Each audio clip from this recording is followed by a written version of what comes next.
Hey guys, Geo here with another review. This time I'll be reviewing the Wave Transer Deluxe Edition from Mega Man Star Force. This is a special edition set of the Wave Transer, which is a device used by characters in the first Star Force game for various things including sending emails, forming brother bands, and fighting EM viruses, and includes bonuses that you wouldn't get by buying a regular version of the Wave Transer. So, to be specific, the regular Wave Transer comes in 3 versions that correspond to the 3 versions of the first Star Force game.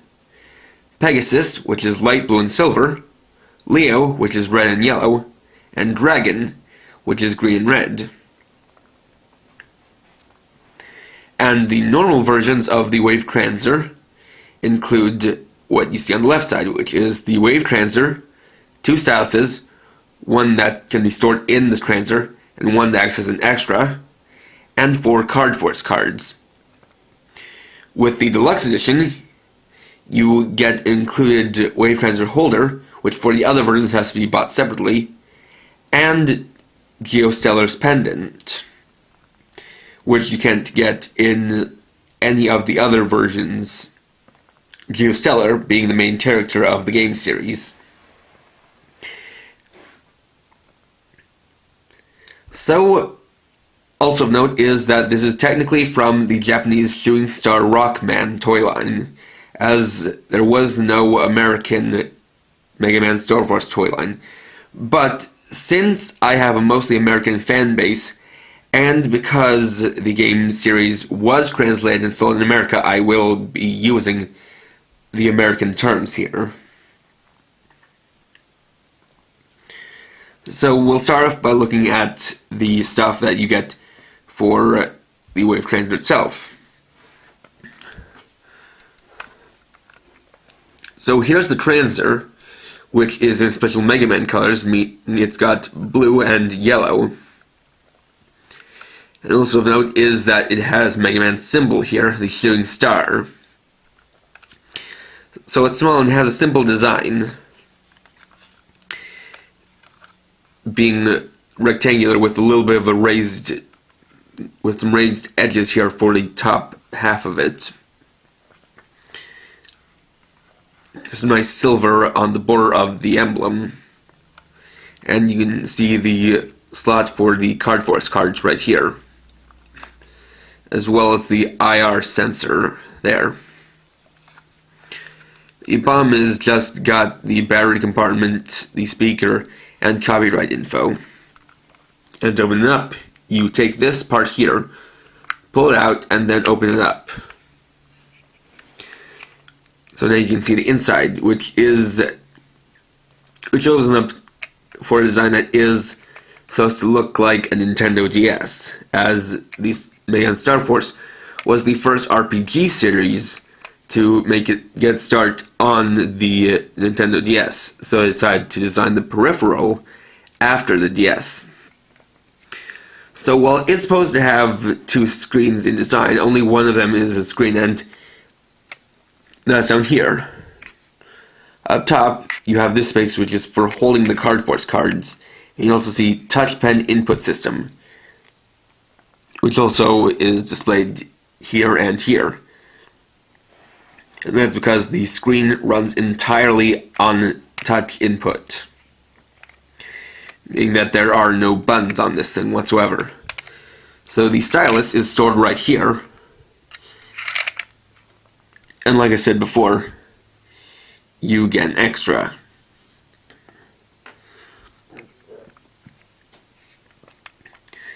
The bottom half has this nice metallic sticker outlining the screen, which has some details behind it, as well as another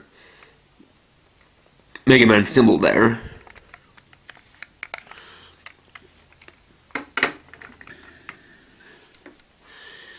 The Card Force cards are basically small plastic cards with no kind of code or anything on them. Admittedly, they can be a little bit tough to pick up because they're so thin.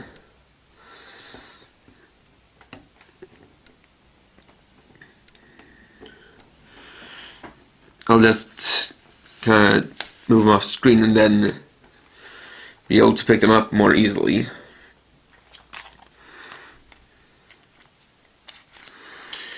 So the four cards are as follow. The Access card, which is here in blue, with the Pegasus transfer being displayed. The Signal card, which has both the Leo transfer and the Pegasus transfer. The Brother Band card, which shows the Dragon transfer and the Leo transfer. And the Personal card, which displays an image of Geo Stelar. And these are basically an optional way of accessing the different modes of the toy. And so, like I said, you can take them, flip open this compartment, then store them inside. Make sure to line them up within this area. Then close it in on them. Then you can close it up. Additionally, you also have the Wave Transit holder. This is also a special Mega Man color version to match with the Transer.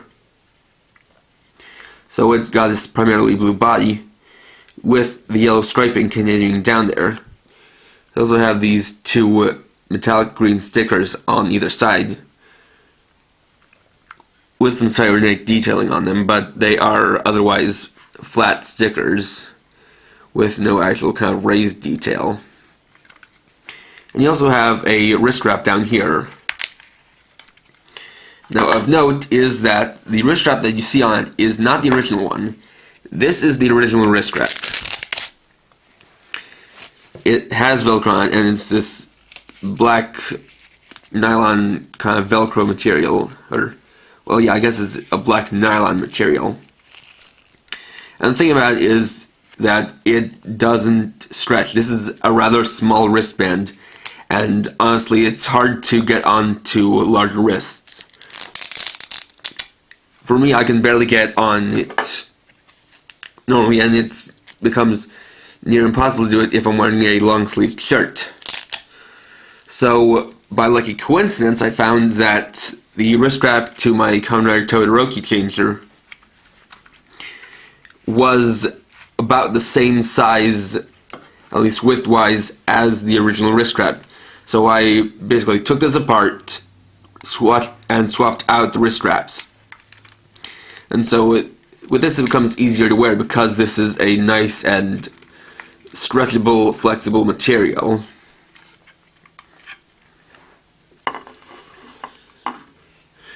So then you also have Geo Stelar's pendant. So it's got a simple string to it with additionally with a simple snap clip. You can just pull apart and then snap back together. And the pendant itself is nicely detailed, or at least with the simple design and shape being accurate, and is plastic with a nice vac metal chrome to it. So even if it's not made of real metal, it does look quite nice and shiny. And though it may have a little bit of copyright info on the back, you're not going to really be seeing that if you're wearing it, as it is designed so it lays flat like this on the backside. And it's a nice bonus.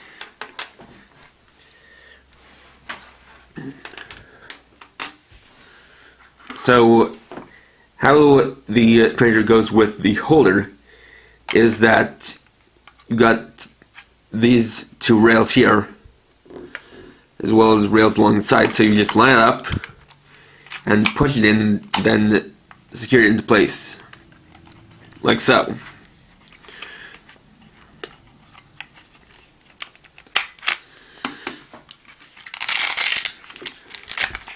And to give a display what it looks like when worn,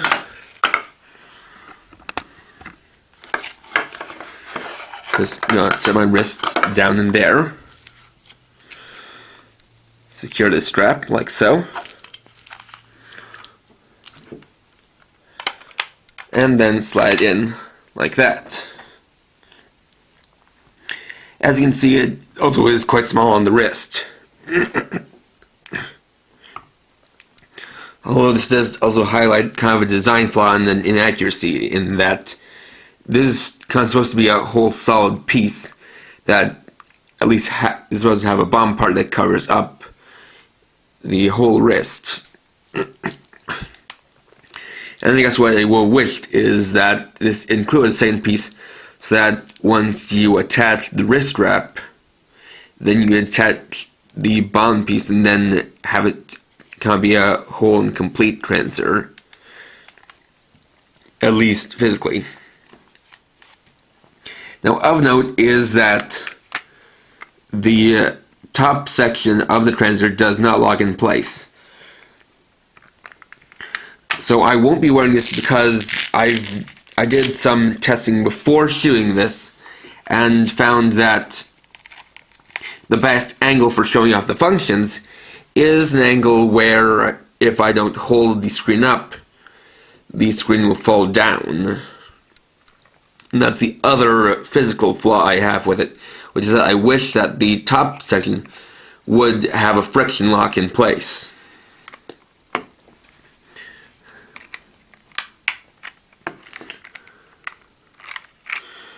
So now I'll take out the card force cards so I can at least somewhat show off their functions. As one thing about mine is that I got a little bit unlucky, and seems that, well, as can be seen, this works on the different cuts of the plastic cards. But one of the pegs for that these cards are supposed to push down seems to be not working. So basically it means that these two cards go the same mode and these two go the same mode. But anyway, to get to the main menu, just tap the screen once and you get an icon of Omega-Xis, Geo Stelar's partner, who is an EM wave alien. And for those who don't know what that stands for, EM waves are electromagnetic waves, which are the kind of things that send signals wirelessly through stuff like cell phones and TV. So to get the menu, you tap the icon in the center, and you can get the different modes. Battle mode, versus battle, connection mode, versus battle mode, connection mode, status mode, and option mode.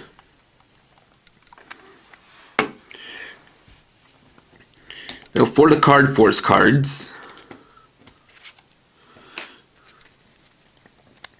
the access card takes you to battle mode, the signal card is for versus battle mode, the brother band card is for connection mode, and the personal card is for status mode.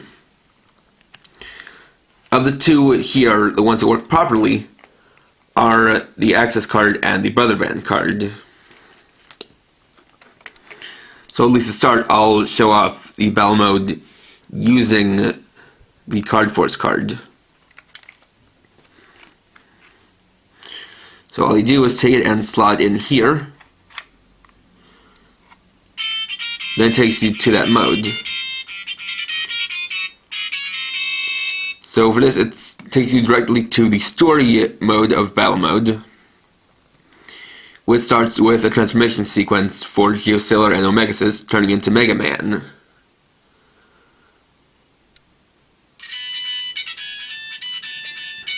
Then it takes you to what area of the story mode you're in. Currently I'm in area 4. So then you have this image of Mega Man running in place.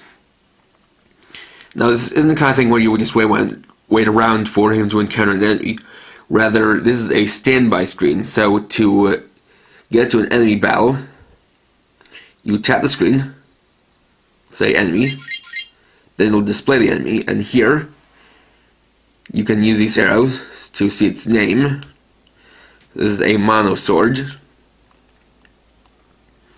level 15, and it shows how its attack goes, or actually shows up how much space it takes up. So this takes up one panel. Then press the circle, which is the enter key, and that'll start the battle.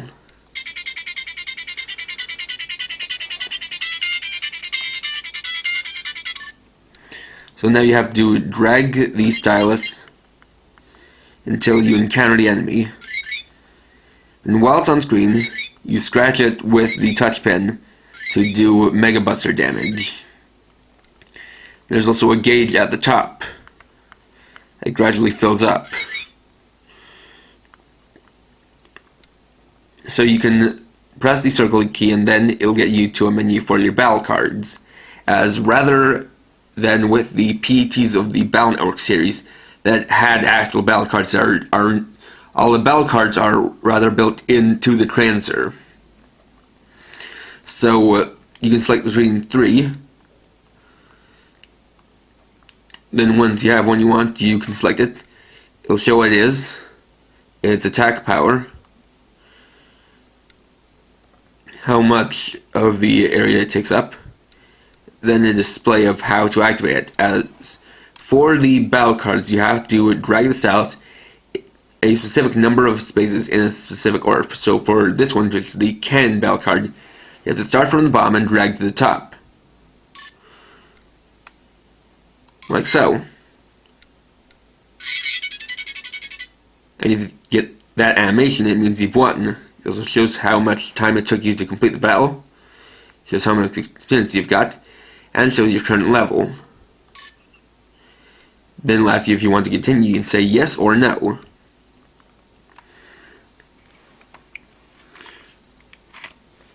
There's also another thing you can do in the battle.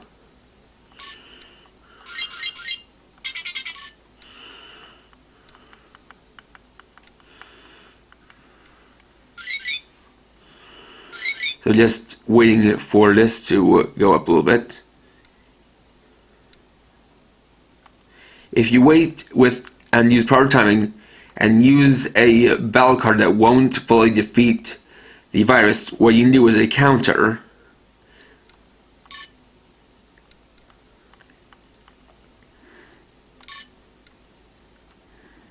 So like so. Activates the counter.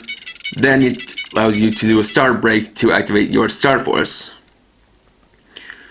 So because in the anime, Geo Stelar is linked to the Pegasus satellite, what this basically is a recolored version of the Pegasus version. The Leo version, of course, gives you...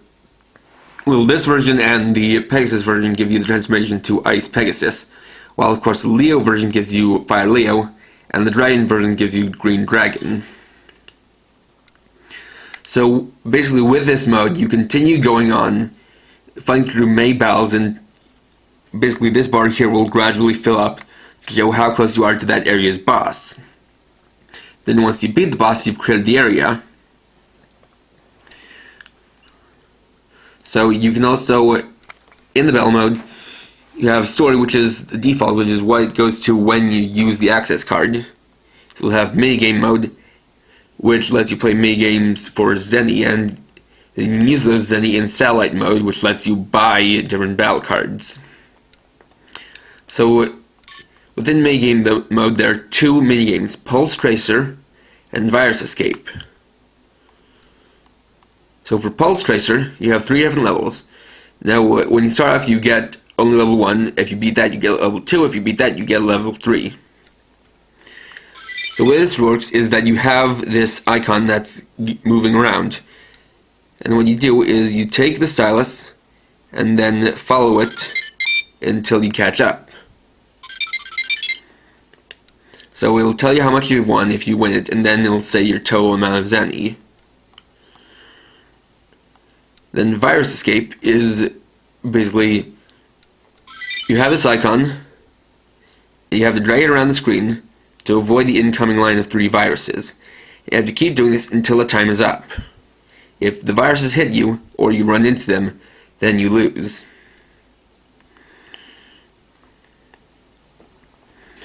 And the difference between the 3 levels has nothing to do with the actual format of the game, but rather the game's speed. As with each new level, the game will get faster and thus more difficult. because while for the normal story mode, it is a 3x3 panel grid. For the minigames, you are using the 4 panels within the 3x3 grid. So then if you go to satellite mode, you can select different battle cards based on the different enemies that you faced.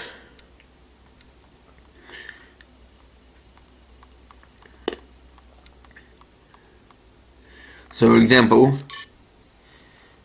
this one is Heat Ball, this one is Power Bomb, this one is Moe Ring or Fire Ring.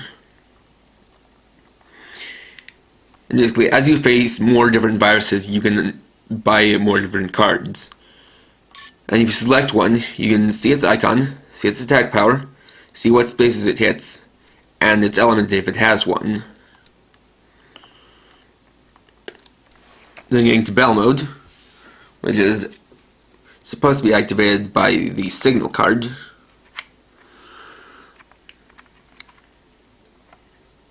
Versus battle mode, I mean.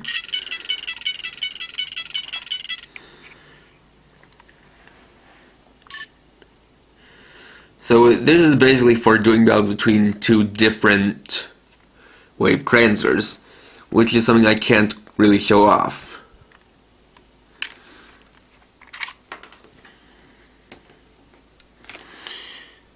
Then you can use the Brother Band card for connection mode.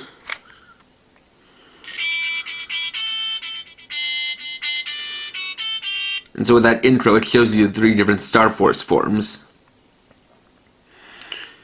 So you can connect transfers, or, well, I'm not quite sure what this second one is.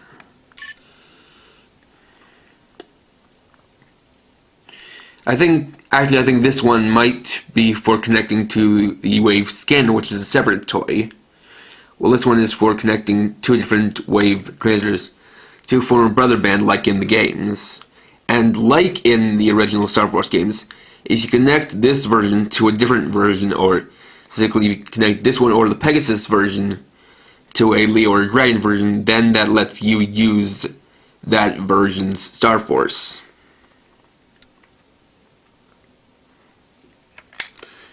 And so then there's status mode, which can be activated, which is supposed to be activated by the personal card.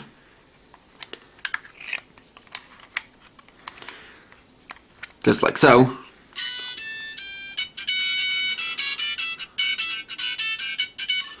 So with that you get a rotating image of Mega Man with a MIDI version of the Star Force game theme. You can see your status, see your levels, your HP, your attack power, meaning the attack power of your buster shots, how much experience you have, how much say you have, and also access to your Star Force here. In this case, it's Pegasus type, or Ice Pegasus. So it's level 18, shows you that you get an HP boost and an attack boost.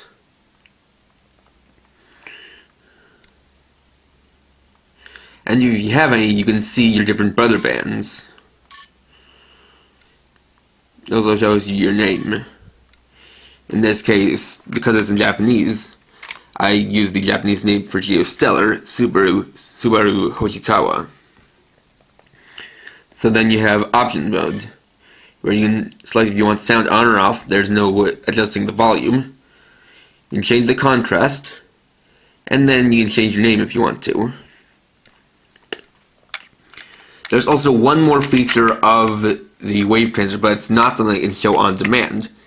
It's a third minigame called Pulse Tracer that will appear at random. Though, as far as I've gone, every time I attempt to play the game, I end up with instant failure.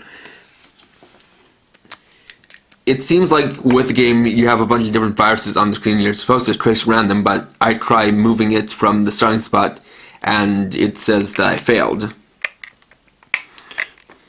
That's just something to keep in mind.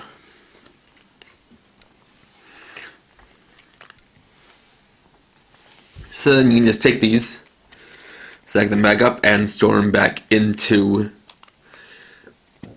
the top part.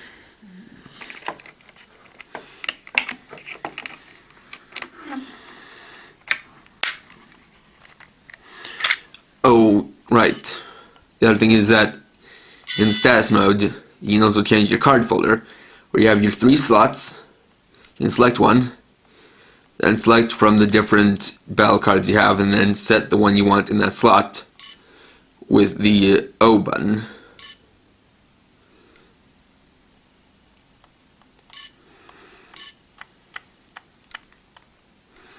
Just like so. And this doesn't have any kind of switch or button to turn the power on and off. Rather, the screen will go off by itself when left alone for enough time.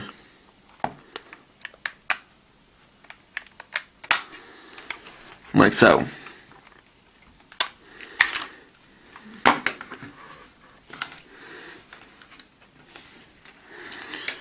So as far as this goes, this is a pretty cool toy. I mean, it's not perfect. It's definitely nice that it's at least designed to look accurate. Even if this color scheme is technically not used in any of the games or in the anime. But it does include this nice pendant, which is a pretty good bonus. As far as the game itself goes, I have to say, it's not quite perfect. The screen is responsive enough, but I'm not exactly fond of how it's indented. Because of the way it's indented, it means that part of the screen is always going to be shadowed, and usually if you have it at a good angle, it means that the top part, which has the gauge for your battle chips, or battle cards, and your health points, is rather obscured. The other thing is that with that battle gauge, the more it fills up, the different kind of battle card you can use. As you can see, it has icons for standard, mega, and giga class cards. Although it's probably going to be a while before you get any kind of giga card, as I said, the battle cards are obtained from enemies. So with the mega cards, you get them from the bosses, but it takes quite a while to get to the different bosses, which is another of the game's flaws. I think it definitely takes too long, and you have to go through a bit too many enemies to actually get to the area boss. And it seems like with each successive area, the amount of viruses you have to fight to get to the boss increases. So it does make the game rather tedious. And I'm not exactly sure how the battles go, but if you get one of these, it's not too likely that you're going to find another person who has one unless you have a sibling who also decides to get one. At the very least with this, you do also get a holder, but technically it is the same shape, and the holder itself is just a piece of plastic with an attached strap, and the toy itself is just a recolored version of the Pegasus version. So really, I would definitely recommend this toy to any fan of the Mega Man Star Force series. Mostly I'd recommend this to Star Force fans. As a toy on its own, I don't think it has too much going for it. As far as which version you get, you don't necessarily need to get this. As the pendant is really just kind of a collector's item, and perhaps a cosplay item if you wanted to use it as such. Really, if you want, you can just get any of the other 3 versions, though I would suggest that if you get one of these, also buy its corresponding holder. Because, in all admittance, it's kind of hard to hold it and play with it just using the hand because it's so small. It's a lot easier to do it when you're wearing it on your wrist. overall, it's a nice, fun toy, and like I said, I would mostly recommend it to Omega and Star Force fans, not much to other people. So, thanks for watching. Please rate, comment, subscribe, and check out my channel for more videos. And for now, this is Geo Stelar, riding off.